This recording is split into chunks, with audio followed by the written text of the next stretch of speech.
بسم اللہ الرحمن الرحیم۔ السلام علیکم ورحمۃ اللہ وبرکاتہ۔ عابد راجہ چینل کی طرف سے آج میں اپنے دوستوں کو رسول اللہ صلی اللہ علیہ وآلہ وسلم کا ایک بہت ہی پیارا فرمان بتاؤں گا۔ اس سے پہلے میں اپنے تمام دوستوں سے گزارش کروں گا کہ اس ویڈیو کو آپ نے آگے ضرور شیئر کرنا ہے۔ تو شروع کرتے ہیں۔ رسول اللہ صلی اللہ علیہ وآلہ وسلم نے فرمایا، بندے کی آزمائش اس کے دین کے حساب سے ہوتی ہے۔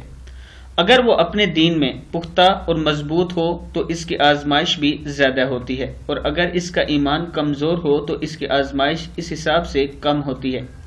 بندے پر مسلسل آزمائشیں آتی رہتی ہیں، حتیٰ کہ وہ اسے ایسا پاک کر دیتی ہیں کہ وہ زمین پر چل پھر رہا ہوتا ہے اور اس کے ذمہ کوئی گناہ نہیں ہوتا۔ ابن ماجہ کی حدیث ہے۔ تو جب بھی آزمائش آئے صبر کیا کریں، اللہ کا شکر ادا کیا کریں اور توبہ استغفار کرتے رہا کریں۔ اللہ تعالیٰ کرم فرمائے۔ السلام علیکم ورحمۃ اللہ وبرکاتہ۔